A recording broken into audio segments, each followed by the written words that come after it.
Greetings. I hope your day is going well. At my son's wedding, the bride looked me in the eye and called me a fat pig. The words cut through the music and the laughter sharper than any knife on the table. I smiled. I stayed quiet because I had spent a lifetime learning to swallow pain for the sake of peace. But that night, when the hall grew silent and the flowers began to wilt, I took back the only thing they thought they could control. I rewrote my will, and with one signature, I erased their future inheritance. The sun pressed down hard on Charleston that afternoon, the kind of humid summer heat that clung to your skin no matter how light your dress was. I had chosen a pale blue gown, simple but elegant, with a string of pearls that had once belonged to my mother. As I stepped out of the car and onto the cobblestone path leading to the historic hall, I told myself this was supposed to be one of the happiest days of my life. My only son Jacob was getting married, and for all the years of sacrifice, for all the long nights working double shifts as a nurse this day, should have felt like my reward. The hall itself was stunning. Arched windows lined the walls, letting the sunlight pour through and dance across polished wooden floors. The tall vases overflowed with roses and hydrangeas, the scent mixing with the salt in the air. The string quartet played near the entrance, their bows moving in perfect rhythm as guests in pastel dresses and crisp suits arrived one after another. Everyone seemed to glow, their laughter echoing off the vaulted ceiling. I smoothed the front of my gown and walked inside, offering small smiles as people passed. Some nodded politely, others looked past me as if I were just another guest. My heart skipped when I caught a glimpse of Jacob near the altar. He looked sharp in a tailored gray suit, his hair neatly combed the same soft curls he had since he was a boy. For a moment, I let myself breathe in the sight of him, the child I had once carried in my arms, now a man about to start a new life. He did not see me then, too wrapped up in conversation with the groomsmen and with Robert Olivia's father, who clapped him on the back like he had raised him himself. I expected Olivia to come greet me at least a polite hello, but when she passed me by with her bridesmaids, her eyes slid right over me as though I was invisible. Her gown shimmered lace-fitted perfectly against her figure, her smile wide for everyone except me. Behind her, Susan, her mother, waved elegantly to guests as if she were the host of the entire evening. People surrounded her, complimenting her daughter, complimenting the decor, treating her as if she were the mother of the groom. I stood quietly, my palms damp, trying not to let it sting too much. A woman with a clipboard, clearly part of the wedding coordination team, approached me. She had a tight bun and a rushed expression. Without much greeting, she asked for my name, scanned the seating chart, then nodded toward the far end of the hall. I followed her through the clusters of tables, past the ones set close to the dance floor and near the stage where the speeches would be made. My steps slowed when I realized we were moving further and further from the center. The music grew fainter, the air heavier with the smell of food from the kitchen. Finally, she stopped, gestured toward a small table tucked into the corner by a swinging service door. The clatter of dishes and the hiss of steam carried out every time someone pushed through. "Here you go," she said, already turning away to fetch someone else. I looked down at the table set for 4, though no one else had arrived yet. From my seat, the view of the stage was blocked by a tall column. Guests laughed and toasted in the distance, their glasses catching the golden light, while I sat in the shadow of the service entrance. I placed my clutch on the table and drew a long breath, steadying myself. This could have been a mistake, I told myself. Maybe the seating chart had been shuffled at the last minute. Maybe they thought I would be more comfortable away from the noise. But the pit in my stomach told me otherwise. It felt deliberate, like someone had gone out of their way to make sure I was not part of the celebration. As I sat there, I caught sight of Susan on the other side of the room. She was seated at the front table next to Jacob, her hand resting lightly on his arm as she leaned in to whisper something that made him smile. Guests clapped for Olivia as she posed for pictures, her dress sparkling under the lights. My throat tightened. I tried to remind myself to keep smiling, to hold my chin high. Today was supposed to be Jacob's day, not mine. I could endure a little discomfort for him. Still, as the first plates of appetizers were carried past me toward the main tables, the smell of garlic and butter filling the hall, I realized no one had noticed I was gone. No one had even looked back to see where I was sitting. My chair wobbled slightly against the uneven floor, the sound of the kitchen door swinging open and shut behind me making my head throb. I folded my hands together and stared at the flickering candle in the center of my small table. That was the moment it sank in clear and sharp. I had been pushed aside quietly and neatly, as though my place in Jacob's life had already been filled by someone else. I sat there for a while, my hands folded on the table, listening to the laughter and clinking glasses echoing from the other side of the hall. The heat from the kitchen pressed against my back, the door swinging open every few seconds as waiters rushed past with trays of champagne. My chest felt heavy, but I straightened in my seat, determined not to crumble. After all, this was Jacob's wedding. I told myself I should at least have one photograph with him on his special day. Maybe if I went closer, they would see me differently, remember I was not just another guest shuffled into the corner. I picked up my clutch and walked carefully across the floor, weaving between tables. The music swelled violins carrying a sweet melody that only made my stomach twist harder. When I reached the front, I saw Jacob sitting proudly at the head table, Olivia beside him, glowing like the centerpiece of a magazine spread. Her parents were on either side, their faces lit with approval, as if this day belonged to them alone. I paused at the edge, gathering my courage, and leaned slightly toward Jacob with a smile. Olivia caught sight of me first. Her smile shifted, not warm, but sharp, her eyes narrowing as she tilted her head. She leaned toward her bridesmaids, then spoke loud enough for the nearest guest to hear. "We don't want a fat pig ruining our wedding photos." Her words cut through the music like broken glass. For a second I thought I had misheard, but the sudden giggle from one bridesmaid confirmed it, followed by a ripple of muffled laughter and whispers from the nearby tables. I felt the heat rise up my neck, burning my cheeks.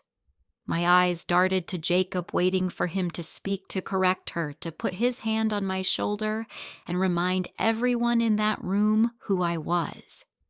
Instead, he kept his gaze fixed on the table in front of him. His jaw tightened, but he said nothing. The silence was louder than her insult. It screamed through my ears until my body felt numb. My throat closed, yet I forced a smile, weak and brittle.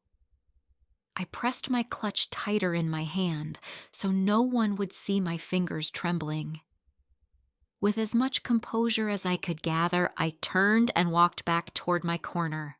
The sound of the bridesmaids' laughter followed me like a shadow I could not shake. Every step felt heavier, like I was sinking into the polished wood floor. I wanted to run to shout, but instead I returned to that small table by the kitchen, sat down, and folded my napkin across my lap as if nothing had happened. The servers continued their routine, setting plates and refilling glasses around the room. No one approached me. No one leaned over to say they were sorry for what they had just witnessed. My son kept his seat at the head table, Olivia's hand resting delicately on his arm, as if nothing had happened at all. I dabbed the corner of my eyes with the napkin, pretending it was just the heat making them sting. The truth was harsher.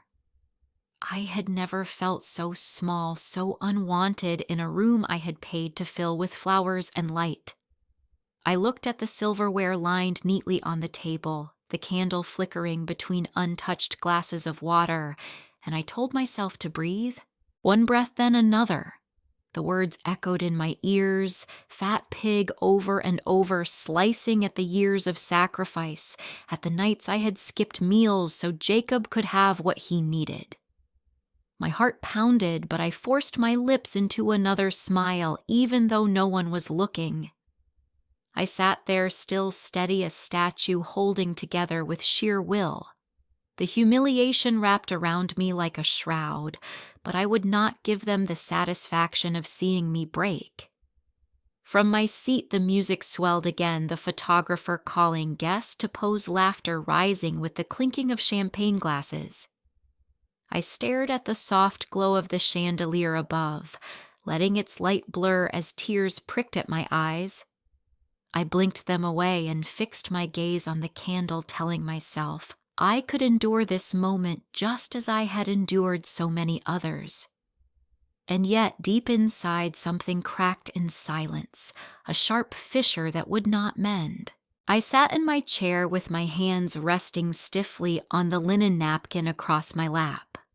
The noise from the hall rose and fell like a tide, laughter spilling across the room as servers carried trays of wine glasses and small plates past me.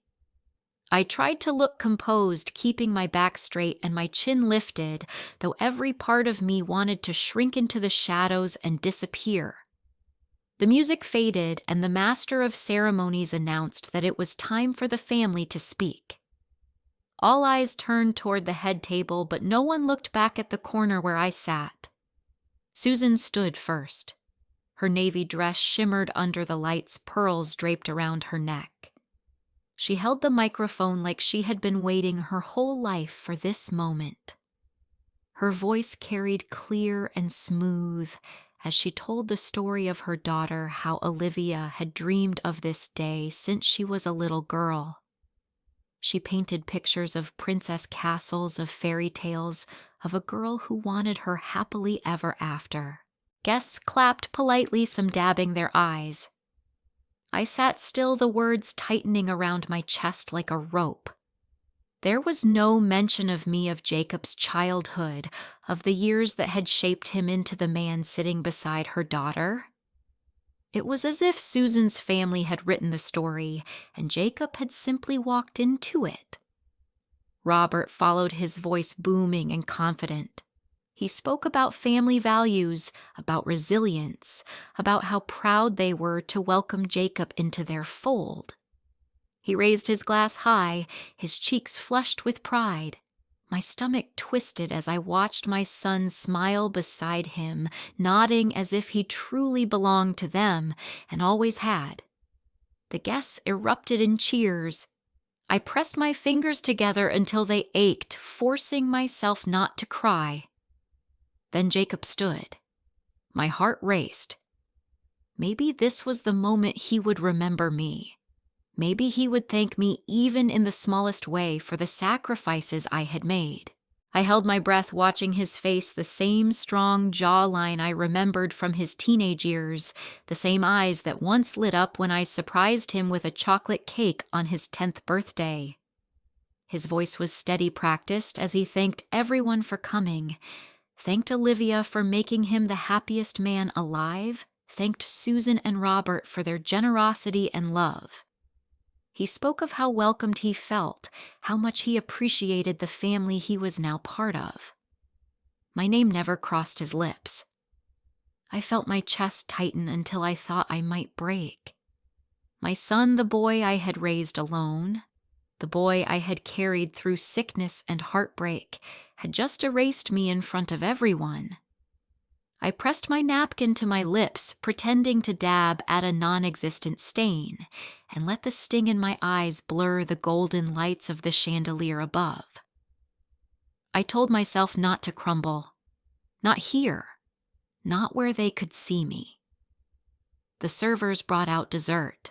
A slice of cake was placed in front of me, layers of white and raspberry filling wrapped in delicate gold icing. I stared at it for a long time. Raspberry had never been my taste. I had always preferred chocolate rich and simple, the kind of cake Jacob used to beg me for every year on his birthday. I remembered the year I worked 2 extra shifts just to buy him the bakery cake with sprinkles. He had hugged me so tightly, his eyes shining brighter than any chandelier.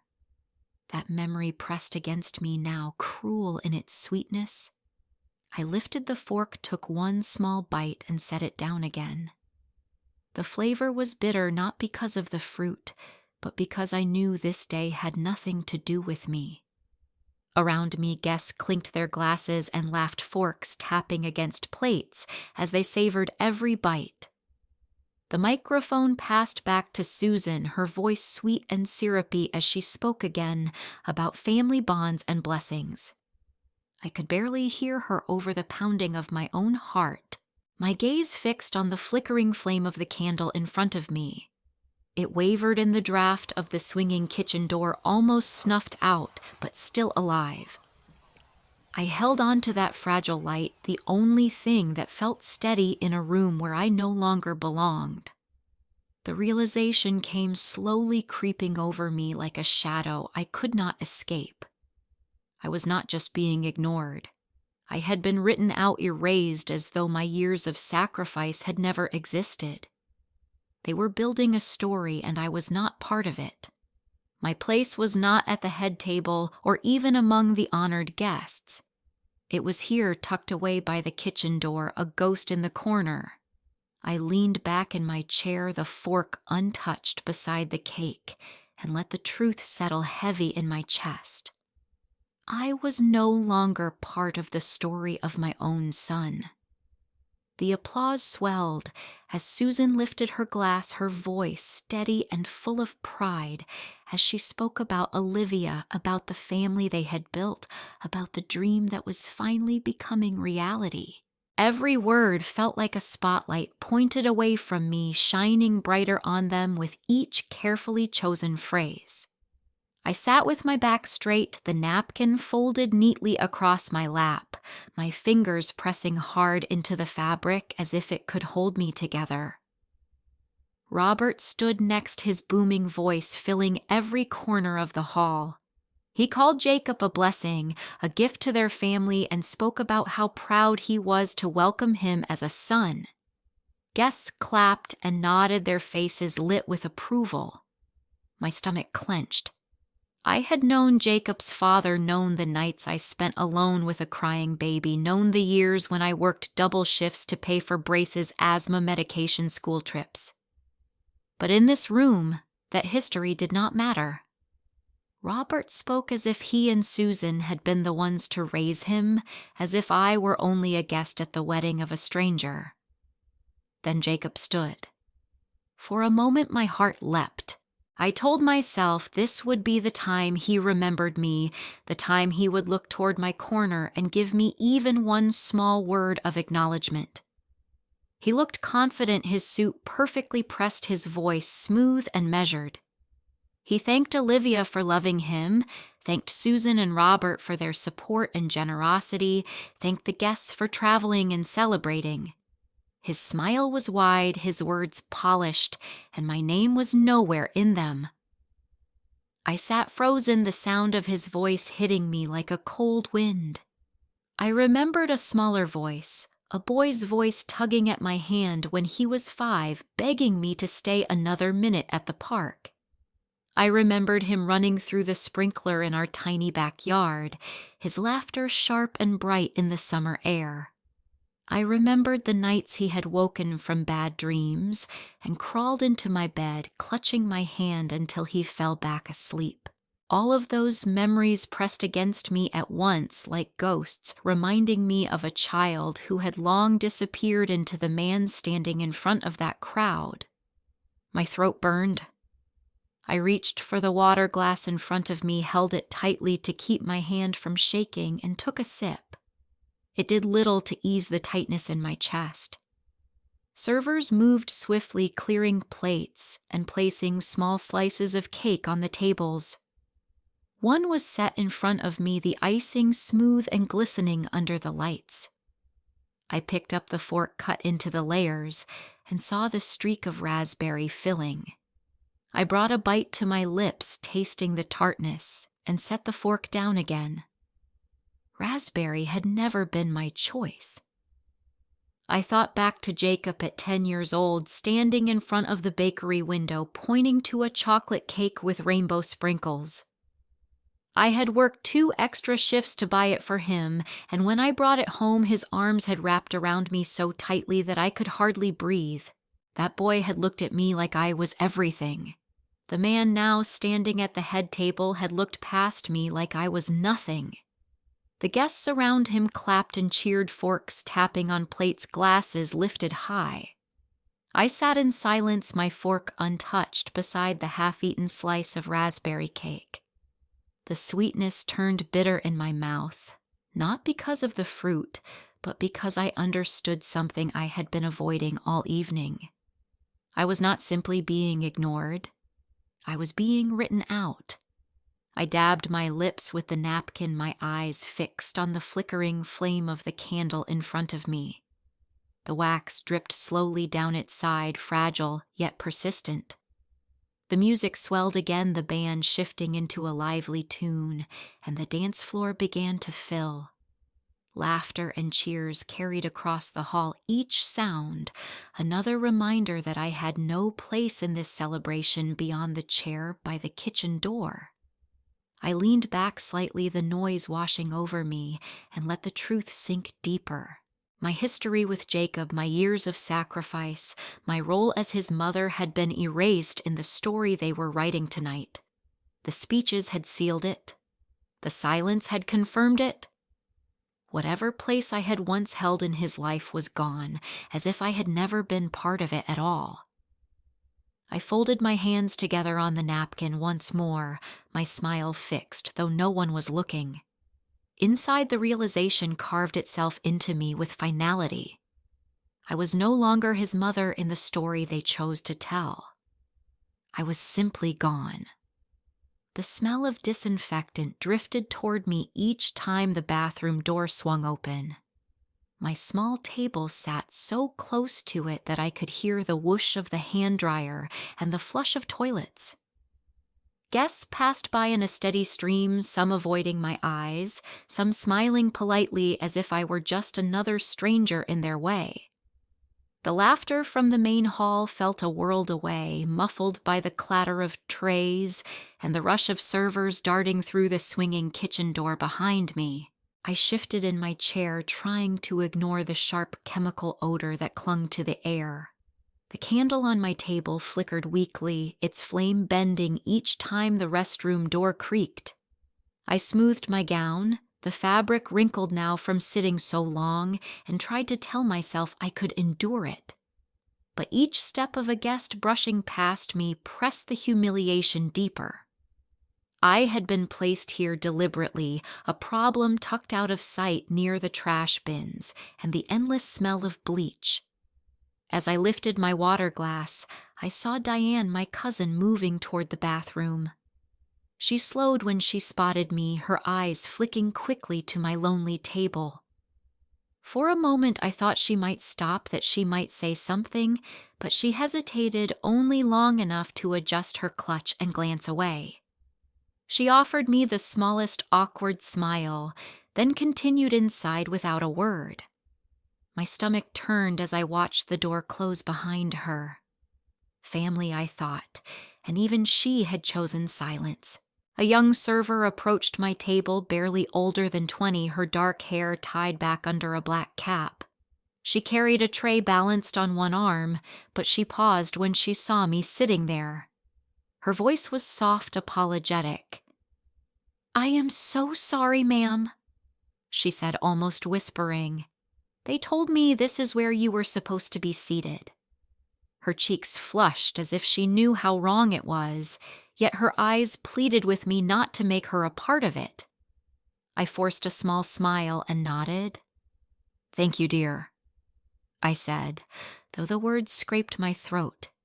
It was not her fault.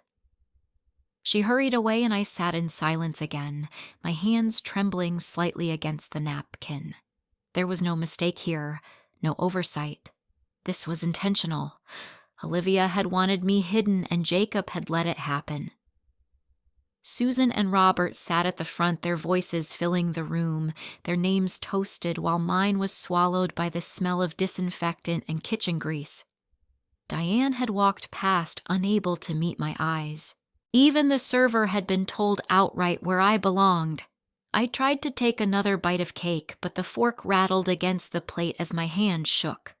I pushed it aside and leaned back my chair, squeaking against the wall. The music carried through the air, lively and full of joy, but around me was the sound of running water, flushing toilets, and the squeal of the kitchen cartwheel. It was as if two worlds existed in the same building, one glowing under chandeliers and one rotting in the shadows, and I had been placed firmly in the second. The truth settled like a stone in my chest. I had not been forgotten. I had been erased on purpose, neatly pushed to the margins where no one would have to acknowledge me. What hurt more was that everyone could see it and no one had chosen to intervene. They accepted it, smiled through it, laughed louder to cover it. Their silence was just as sharp as Olivia's words. I pressed my palms against the table, steadying myself as another burst of laughter erupted from the head table. My eyes burned, but I blinked hard until the tears dried back into my skin. I would not give them the satisfaction of seeing me cry, not even the young server with her guilty eyes. I lifted my chin, inhaled the sharp chemical air, and sat straighter. If they wanted me hidden, they had succeeded. But they had also shown me the truth. This was not a mistake. This was who they were. The candle sputtered again in the draft, and I let my eyes rest on that fragile flame. It trembled, but refused to go out. For a long while I stayed that way, silent in the corner, the noise of toilets and footsteps behind me, the sound of music ahead caught between the two worlds, and understanding for the first time that this exile had been carefully chosen. The hotel room was cold when I walked in, the air conditioning humming against the heavy silence. I did not bother turning on the lights.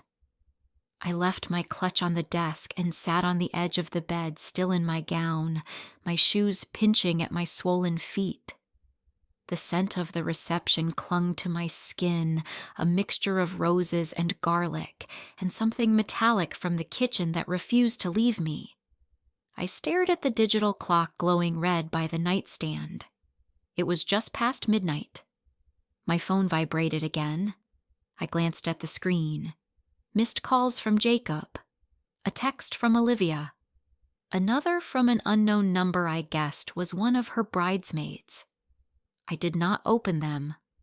I could already imagine the words excuses wrapped in politeness, or worse, accusations of being dramatic.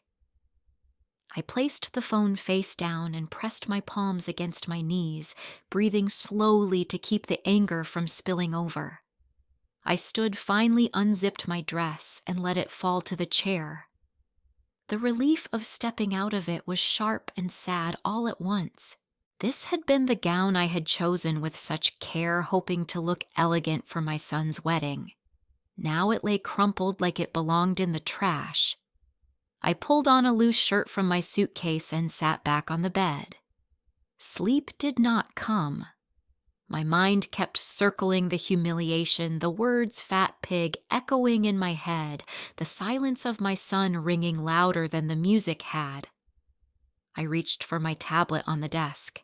The screen lit up and I opened the spreadsheet I had built over the last year.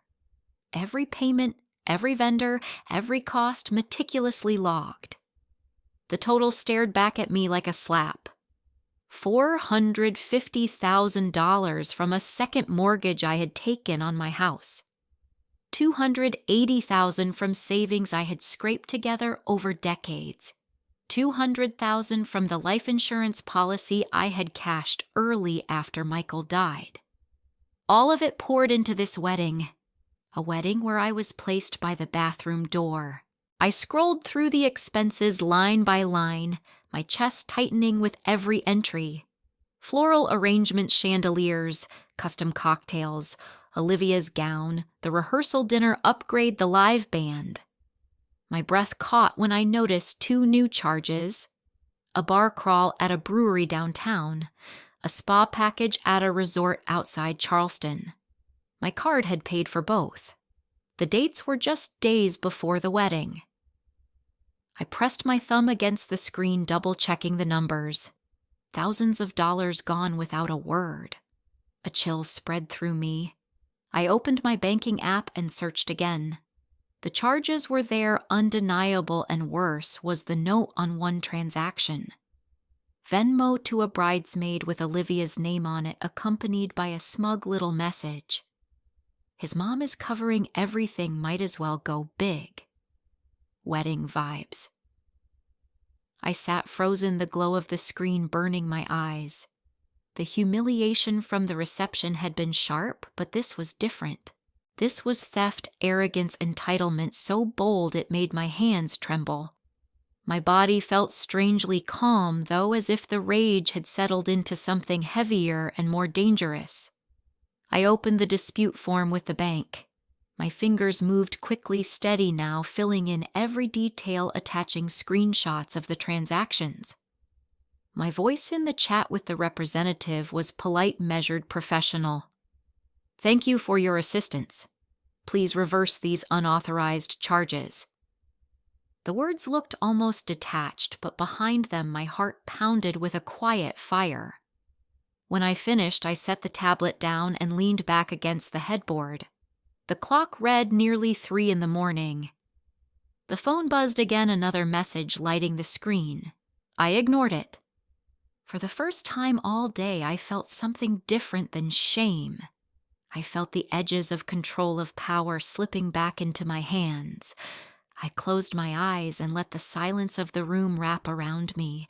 The wedding, the laughter, the speeches without my name still replayed in fragments, but layered over them now was the knowledge that I had acted. I had not screamed at the table or thrown the cake in anger. I had waited quiet, and then I had moved carefully, decisively. The night stretched on, but I did not sleep. My mind was awake, sharper than it had been in years. The humiliation of being placed by the bathroom, of being insulted in front of strangers, of being erased from the story of my own son had begun to shift. Out of that wreckage, something solid was forming. By the time the first pale streaks of dawn touched the curtains, I knew I was not powerless. I had already taken the first step back toward myself. The drive back to Columbus felt longer than it should have. The highway stretched out in front of me, gray and endless, the fields on either side blurred by the steady hum of the tires. I had not slept a single hour at the hotel. My body was exhausted, but my mind stayed sharp, replaying every word, every laugh, every silence. By the time I pulled into my driveway, the sun was already setting, painting the sky a deep red. My roses in the front yard were in full bloom, but I did not stop to look at them. I went straight inside, dropped my keys on the counter, and walked upstairs to my bedroom. The house was quiet, too quiet, and the silence pressed against me in a way that felt heavy. I sat on the edge of the bed, my hands clasped together until my knuckles whitened. I thought of Jacob's face, smiling at Olivia's family, thanking them, ignoring me, as if I had never been part of his story. I thought of Olivia's words, the laughter of her bridesmaids, and my son's silence. I had been erased in that hall, but here in my own home, surrounded by the life I had built, I would not erase myself. I opened the dresser drawer, the one I rarely touched. Inside was a folder, red and worn at the edges, filled with old papers I had kept out of habit more than need. Insurance forms, medical records, receipts from years gone by. Near the bottom was an envelope I had not opened in nearly a decade, yellowed with time, Michael's handwriting scrawled across the front. He had died in 2015, and I had never been able to bring myself to read it fully. That night, though, I slid my finger under the flap and unfolded the thin paper. Margaret, it began, and my breath caught just seeing my name in his hand. I know you never wanted to hear from me again, but I have to tell you something before it is too late. I read slowly, the words pressing down like stones. Jacob is not your biological son. He is mine, but not yours. His mother was someone I was with before you, and when she left him, I brought him to us. I told you he was ours, but I lied. You deserve the truth, and I never had the courage to say it. I stopped reading for a moment, my chest tight, my hands trembling. The room tilted, and I pressed my palm against the dresser to steady myself. I forced myself to keep going. He wrote that he had believed love would be enough, that he thought I would never know that I had been the one to raise Jacob to love him as if he were flesh of my flesh. He ended with apologies, regrets, words that came too late. I sat down on the bed with the letter clutched in my hand. My throat burned, but I did not cry. The tears had dried long ago in hospital waiting rooms, in long nights when Michael was gone, in the endless years of working to give Jacob more than I ever had.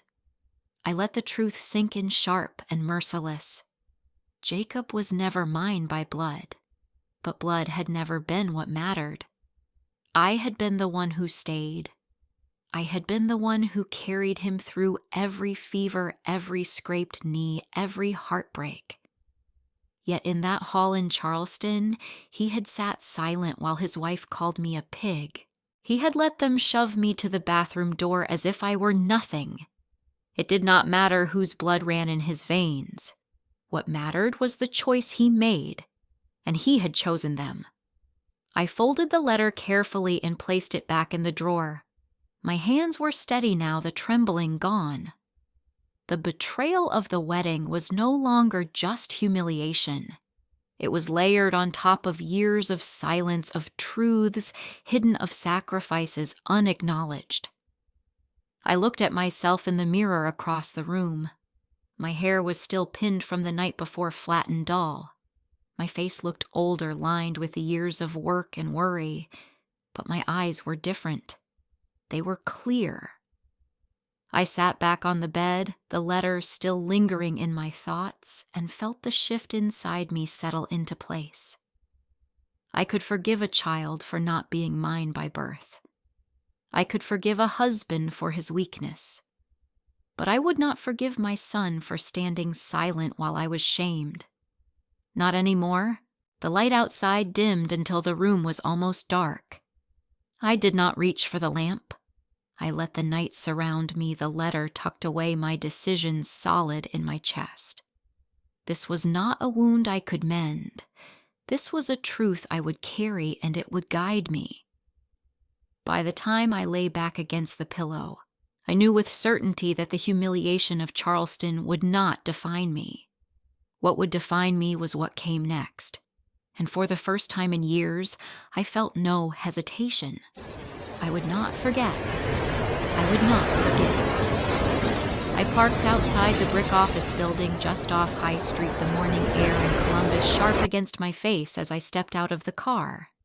The nameplate by the door read, Anthony Reed, Estate Law, polished brass catching the early light.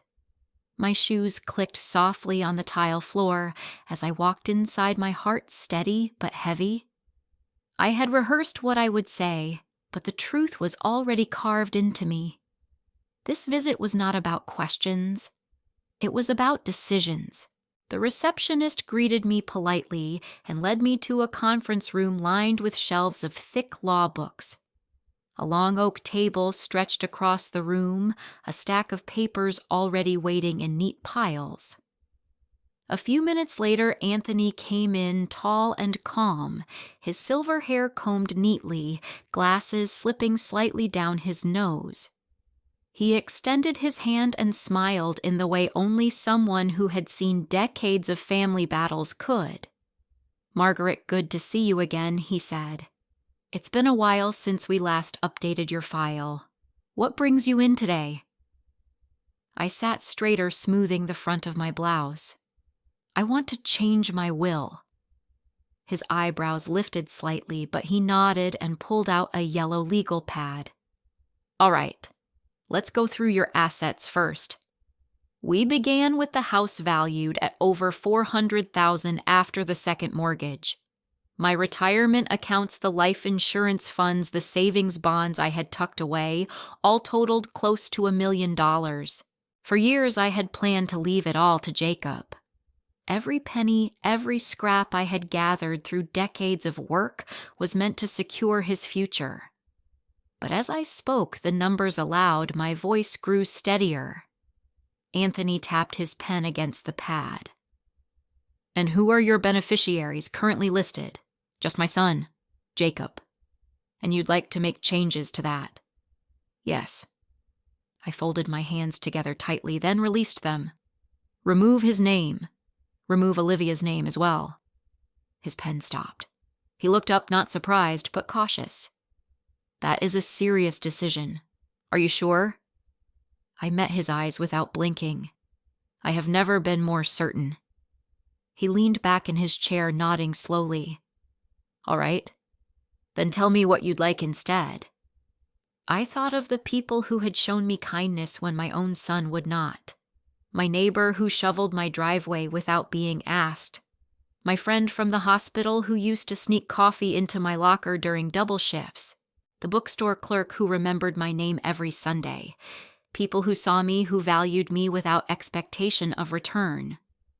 "Divide the majority between 2 charities," I said firmly. "One for children's health care, one for domestic abuse survivors. The rest I want reserved for specific individuals." I gave him the names, spelling each carefully. None of them related to me by blood, but each had given me something far more valuable.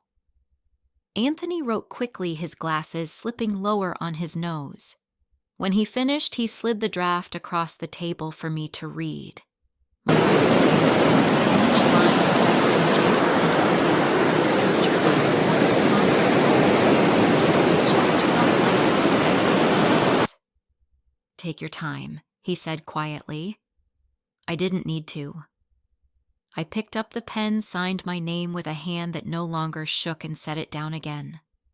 My breath came out slow, like air escaping a sealed jar. For months I had been suffocating, smothered by humiliation and silence. Now the air tasted new. Anthony gathered the papers into a folder and closed it carefully. "It's done," he said. "This is legally binding. If you want further adjustments later, just let me know." I stood, thanked him, and walked back into the morning light. The sun was higher now, glinting off the windshields in the parking lot. I paused for a moment by my car, feeling the warmth on my face. The decision was final. The inheritance was no longer theirs. This was not anger anymore. This was justice.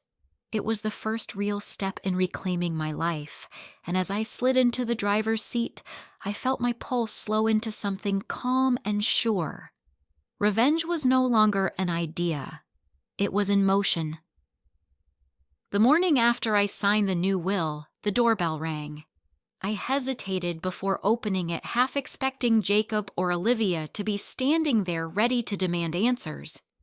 Instead, it was Carol, my older sister. She stood on the porch in her beige cardigan, holding a grocery bag like she always did when she came to visit, filled with things I had not asked for. A dozen eggs, a loaf of bread, some fruit. I let her in, and she moved through the hallway with a nervous energy I recognized immediately. She set the bag on the counter and turned toward me, her hands folded, eyes darting away as if she were afraid of what she might see on my face. I poured us both coffee and sat at the table. For a few minutes we talked about nothing. The weather, the price of gas, the flowers in my yard. My patience thinned with every passing second, until finally I asked the question that had been pressing against my chest. "Carol, did you see what happened at the wedding? Did you hear what Olivia said to me?" Her eyes dropped to her cup fingers tightening around the handle. She let out a long breath. "Yes, I heard it." The words struck harder than I expected. For a moment, I almost felt relief that I was not imagining things that someone else had heard it too. But the relief quickly curdled. "Then why did you say nothing?" She shifted in her chair, her shoulders hunching as if to make herself smaller. "I didn't want to make it worse, Margaret. It was their day. Everyone was watching. I thought if I stayed quiet, maybe it would just pass." Her explanation landed like another slap. I leaned back in my chair, staring at her, at the sister who had known me since childhood, who had seen every struggle I had endured, who had shared the burden when our parents died. And yet, when it mattered most, she had chosen silence. "So you let them call me a pig in front of the whole room, and you thought silence was kindness." My voice shook, but not with tears, with anger. She flinched, but she did not meet my eyes. I just didn't want to cause a scene. I laughed, then a sound without humor, bitter and sharp. A scene had already been caused. By Olivia's words, by Jacob's silence, by every guest who turned away. Your silence was not protection. It was betrayal. Carol finally looked at me, her eyes wet. "I'm sorry. I should have said something. I just didn't know how." The apology felt hollow, like a bandage placed on a wound that had already festered. I nodded once, but my chest felt heavier. Not only had my son abandoned me with his silence, but now I understood my own sister had done the same. I was not just humiliated. I was utterly alone. The room was quiet except for the hum of the refrigerator. Carol sipped her coffee, hands trembling slightly. I sat perfectly still, letting the truth of her words settle into me. The isolation pressed down harder, but so did the clarity. If even those closest to me could watch me be torn apart and say nothing, then I owed them nothing in return. Carol reached for my hand across the table, but I pulled it back to my lap. She looked down ashamed and said nothing more. We finished our coffee in silence, her presence in my kitchen as heavy as the absence of everyone else. When she finally stood to leave, she hugged me lightly, as if afraid of my reaction. I did not hug her back. I walked her to the door, watched her step off the porch, and closed it firmly behind her. The house was quiet again. I leaned against the door and exhaled slowly. The loneliness pressed deeper, but underneath it was something stronger, a resolve that no one could shake. If silence was all my family had to offer me, then I would repay them with silence of my own. Not the silence of weakness, but the silence of finality. The papers at the lawyer's office were signed. The inheritance that had once belonged to Jacob and Olivia was already gone. Carol's quiet betrayal only confirmed what I had already begun to understand. I was finished giving pieces of myself to people who would not lift a finger for me. I walked to the kitchen window and looked out at the garden, the roses blooming wildly in the sun. They had grown despite the storms, despite neglect pushing their way into the light. My reflection in the glass looked older, tired, but there was something steady in my eyes. I pressed my palm against the counter, feeling the cool surface anchor me. The loneliness no longer frightened me. It fueled me. I was no longer waiting for someone to step forward and defend me. I would defend myself. And in that moment, I knew with unshakable certainty that my revenge had only just begun. I was pushing my cart down the produce aisle at the Kroger in Columbus when I saw Diane by the apples. She looked the same as always, hair pulled into a neat bun, her purse tucked tight under her arm. For a moment I considered turning around, pretending I had not seen her, but she spotted me and froze. Her smile was tight and nervous, the kind people wear when they already know they have something to answer for. "Margaret," she said softly, almost as if speaking too loud might break the fragile air between us.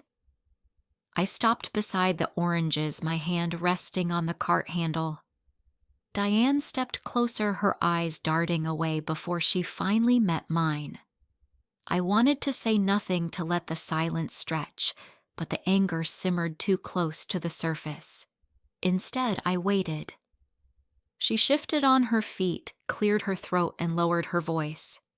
"I need to tell you something. At the wedding, when Olivia said what she said, I heard it. I heard her call you that name." The words hit me with a strange kind of relief and pain all at once. I had known she heard. I had seen her face. But hearing her say it out loud pulled the wound open again. I gripped the cart tighter. "Then why Diane? Why did you act like nothing happened? Why did you walk past me at that table and smile as if it was all fine?" Her cheeks flushed and she shook her head. "I was wrong. I thought if I ignored it, maybe it would pass. Maybe it wouldn't get worse. I didn't want to be in the middle of it, Margaret. It was their wedding. I thought it wasn't my place." I let out a bitter laugh, sharp and low. "Not your place. Watching your cousin humiliated your own family thrown by the bathroom door, and you thought silence was the right choice." She winced, her hands twisting together. "I'm sorry. I should have spoken. I should have stood up for you." The apology came late years too late in spirit, though. Only weeks had passed. I watched her standing in the middle of the bright grocery store, customers moving past us with baskets of fruit and bread, and felt the divide between us widen. Diane had chosen her comfort over my dignity. Her eyes glistened as she said again softer, "I'm sorry." I looked at her and saw not malice, but weakness. It was not hatred that had silenced her. It was fear of conflict, fear of breaking the smooth surface of the event. But weakness can wound as deeply as cruelty. In her silence, she had sided with Olivia. In her smile, she had told me my pain was mine alone. I shook my head slowly. "Your silence was loud enough, Diane.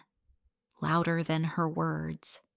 She looked down, nodding, shame written across her face. For a moment, I thought she might reach for my arm, but she didn't. She stepped back instead, her cart between us now. We both knew nothing else needed to be said. I turned and pushed my cart forward, my footsteps heavy against the tile. The fluorescent lights hummed above, the sound of other shoppers filling the air, but inside I felt the weight of emptiness. It was not just my son who had betrayed me, not just my sister. It was the whole community of faces that had chosen to look away. When I reached the checkout line, I placed the apples and bread on the conveyor belt, my movements mechanical. The cashier greeted me with a cheerful smile, scanning each item as though the world had not shifted under my feet. I nodded politely, but inside my thoughts churned. Silence, I realized, was not neutral. Silence was a decision. It was permission. Every person who had looked away that night had told Olivia her words were acceptable. Every guest who laughed louder, who sipped their champagne, who turned their face from me had been complicit. And now Diane's confession only underlined what I already knew. As I carried the bags out to the car, the late afternoon sun caught on the windshield, blinding me for a moment. I set the bags in the trunk and stood there with my hands on the edge, staring at my reflection in the glass. I was alone, Yes, but I was not powerless. Their silence had cut me out, but it had also freed me. I owed them nothing. The engine rumbled as I started the car, and I drove home with the windows down, the air rushing in. The loneliness pressed against me, but so did the fire of clarity. I could see it now with absolute certainty. Their silence was not just absence. It was alliance with the ones who had humiliated me. And that realization, sharp as glass, only deepened my resolve to never forgive, to never forget, and to make sure the inheritance they expected would vanish like the words they refused to speak. A week after the wedding, I was sitting at the kitchen table when I heard the knock at the door. The sound was sharp, hurried, impatient. I stood slowly, already knowing who it would be. When I opened the door, Jacob was there, his face drawn tight, his tie loosened as though he had rushed over from work. His eyes carried a mix of frustration and discomfort, a son who wanted to demand answers, but did not know how to frame them. He walked past me into the living room without waiting for an invitation. "Mom, why did you cancel the brunch? Do you have any idea what kind of mess that caused? Olivia's parents were furious. Guests were asking questions. And then you wrote that check on Facebook like you were trying to embarrass us." I closed the door calmly and followed him. His words stung not because of their content, but because they revealed how little he understood. He stood in the middle of the room, his hands gesturing wildly, his voice raised like he was scolding me. I sat down at the table again, placed a thick folder in front of me, and waited for him to notice. When he finally did, his voice faltered. "These are the bills from your wedding," I said quietly. $450,000 from the second mortgage on this house. $280,000 from my savings. $200,000 from the life insurance I cashed in. Every penny accounted for Jacob. Every flower, every glass of champagne, every night at the spa, Olivia thought was hers to spend. His eyes widened as he flipped through the papers, his hands shaking slightly. "Mom, I didn't know it was that much. You didn't ask." I answered, my voice calm but firm. "You assumed. You let them take, and you stayed silent." He dropped the folder onto the table, running his hands over his face. "Mom, I didn't think it was that serious. I didn't think—" I cut him off. "Serious. They called me a fat pig in front of everyone you know. Your wife said it. Your friends laughed. And you sat there. You said nothing." His shoulders slumped, his mouth opening, but no words coming out. He looked suddenly smaller, like the boy I remembered caught in something he could not explain away. I slid another folder across the table. This one was thinner, cleaner, the ink still fresh. He looked at it confused, then pulled the papers free. His lips moved as he read, his eyes darting back to me in disbelief. "Mom, this is a will." "Yes, it is." He looked again, his face paling. "My name isn't here. Olivia's name isn't here. You changed it." I nodded slowly. "I did." His hands trembled as he held the paper. "You can't be serious." I leaned forward, my eyes locked on his. "You stayed silent when they called me a pig, Jacob. You let them humiliate me. So now you will stay silent when I erase you from my estate." He stared at me, stunned, his mouth opening and closing like he wanted to argue, but no words would come. Finally, he whispered, "I'm sorry, Mom. I should have said something. I was scared. I thought it would make things worse. I never meant to hurt you." The apology was too late, too thin, too weak. I shook my head. "You didn't just hurt me. You abandoned me." He stepped closer, his eyes pleading. "Please don't do this. We can fix it. I'll talk to Olivia. I'll make her apologize." I stood then, my chair scraping against the floor. "It is already done. This is not about an apology. This is about respect. and you showed me none." He looked at the papers again, his face collapsing with disbelief. His hands fell to his sides, the will sliding onto the table. He whispered my name, Mom, but it sounded hollow, like he did not recognize who he was speaking to. I turned toward the window, the sunlight spilling across the floor, warming the hardwood. For a moment, I let the silence stretch between us, heavy and unbroken. When I finally spoke, my voice was steady. "This is final, Jacob. The choices you made at that wedding will follow you, and the choices I made here will follow me." He stood frozen, his chest rising and falling quickly, as if the air itself was too heavy to breathe. I did not look back when he finally walked out the door, closing behind him with a dull thud. I placed the folders neatly back on the table, my hands no longer trembling. The confrontation had left me drained but not broken. For the first time, the balance between us was clear. He had made his decision in silence, and I had made mine with action. The weeks that followed passed quietly in my house, but not in the lives of Jacob and Olivia.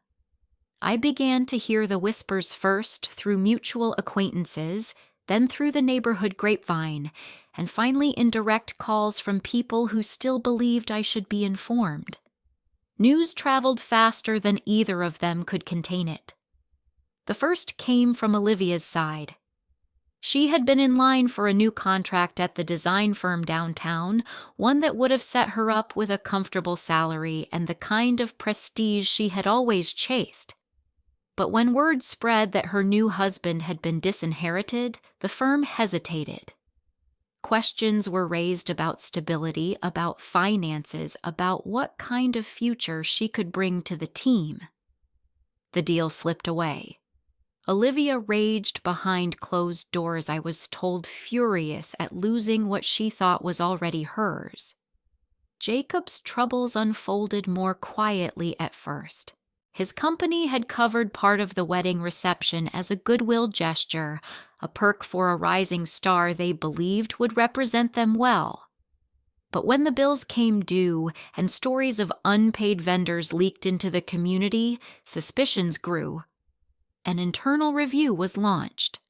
Financial inconsistencies surfaced, minor at first, then more troubling. His manager called him in not once, but 3 times in 2 weeks. Neighbors whispered he might lose his position entirely. I sat on my porch in Columbus one afternoon, sipping coffee while my neighbor Helen leaned across the railing of her yard to tell me she had heard from her cousin that the Parker family was no longer supporting the young couple. Susan and Robert had stepped back, unwilling to cover mounting debts, now that the promise of inheritance had vanished. Olivia's parents had been happy to bask in the glow of the wedding, but when the money dried up, so did their generosity. I listened, nodding politely, though inside I felt nothing sharp. No joy, no pity, just a steady stillness. The consequences were unfolding exactly as they should, and I did not need to intervene. A week later, as I walked through the aisles of the grocery store, I saw them at the far end by the dairy section. Jacob's shoulders were hunched, his hair unkempt, Olivia's face pale without its usual shine of confidence. They didn't see me. They were arguing quietly, their cart half empty, filled with discount items. Olivia's hand waved sharply in the air. Jacob's jaw clenched, his eyes darting to the floor. I turned away before they could notice me and walked slowly to the checkout line. My heart did not race. My breath stayed steady. At night, when I sat at my desk reviewing my own accounts, I thought back to the spreadsheets of their wedding costs, how every dollar had been pulled from the life I built only to be spent on their vanity. Now those same dollars were gone, replaced with debt they could not manage, contracts they could not secure, jobs they could not hold. The irony was sharp, but I let it pass over me without bitterness. Calls came from Jacob, his name lighting up my phone, but I let them ring unanswered. Once he left a voicemail, his voice breaking as he said he was sorry again, that things were hard, that they needed help. I deleted it without listening to the end. He had chosen his silence when I needed him. Now I chose mine. Friends asked me if I felt vindicated. I only shook my head. This was not about satisfaction. It was about truth. When you allow cruelty to grow unchecked, it eventually devours you. When you choose silence over defense, you invite the same silence in return. The community that had once laughed with them at my expense now whispered behind their backs. Their friends stopped inviting them to dinners, their colleagues kept a distance, their neighbors turned away. The same silence that had exiled me at the wedding now circled them, and for the first time they seemed to understand its weight. I sat in my garden one evening watching the last light fade from the roses and thought of Michael's letter of Jacob's true parentage, of the decades I had poured into raising him despite the truth. None of that mattered now. What mattered was choice, and Jacob had made his. Olivia had made hers. Now they were living with the result. The world had shifted not violently, but with the quiet, relentless force of gravity. My son and his wife were falling, and I had no intention of catching them. The silence that once crushed me had become my shield. By the time the summer heat began to fade into early autumn, the whispers had become open talk. Olivia was without her contract. Jacob faced suspension pending investigation.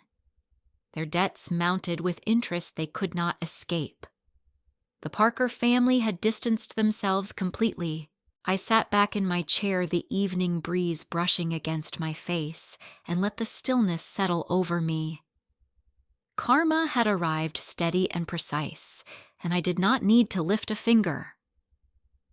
I set the table in the dining room just as the sun slipped low behind the trees, the last of the summer light casting long shadows across the floor. The smell of roasted chicken and rosemary filled the house, warm and comforting in a way I had not felt for a long time.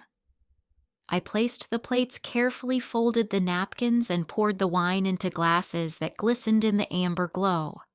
Tonight was not for blood family. Tonight was for the people who had chosen me. Claire arrived first, carrying a small basket of rolls she had baked herself. She smiled wide when she stepped through the door, wrapping me in a hug that felt genuine, not obligatory.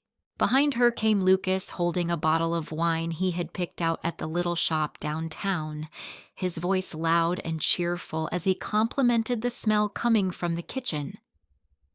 Mr. Henderson arrived last, slower with his cane, but his eyes twinkled with the same kindness he had always shown me. We gathered around the table and I watched them take their seats. No one looked down at me. No one shifted uncomfortably or pretended not to notice me. They saw me fully and they wanted to be here. I carved the chicken passing plates, listening to their laughter fill the house. The walls seemed brighter, the rooms warmer. Claire told a story about her students at the community college. Lucas teased her in return, and Mr. Henderson raised his glass to interrupt them both with a joke about getting old. I laughed, really laughed, the sound bubbling out of me without effort. For the first time in months, my chest felt light. We ate slowly, savoring not just the food, but the comfort of one another. Conversation flowed easily. They asked about my garden, about the book club I had been meaning to restart, about the trips I might take now that I was no longer tied down by obligations I had poured into the wrong people. Every question was laced with genuine care, not the kind of politeness that masks indifference. At one point, Claire reached across the table, touching my hand gently. "You know, Margaret," she said softly, "family isn't always the people you're born into. Sometimes it's the ones who show up who stay." Her words settled in my heart like a balm. I looked at their faces lit by the flicker of candlelight and felt a warmth I had not known in years. The ache of betrayal did not vanish, but it no longer defined me. We finished dinner and lingered long after sipping wine and letting the conversation wander. Lucas pulled out his phone and played a song humming along until Claire teased him for being off-key. Mr. Henderson raised his glass high, his voice strong despite the years. "To choosing yourself," he said with a grin. We all lifted our glasses, the clink of crystal ringing clear in the quiet night. I smiled as I took a sip, feeling a peace that was real, not forced, not dependent on anyone else's approval. This was my family now, chosen not by blood, but by love and respect. As the night wound down and the dishes were stacked in the sink, I walked them each to the door. Claire hugged me again. Lucas promised to come back soon to fix the loose railing on the porch, and Mr. Henderson patted my hand like a father would. When the door closed behind them, the house was quiet, but it was no longer empty. I walked back to the table, still glowing with the remnants of warmth and laughter. I sat down, folded my hands together, and let the silence wrap around me. It was not the silence of exclusion, but the silence of peace. I had lost a son, but I had gained something stronger.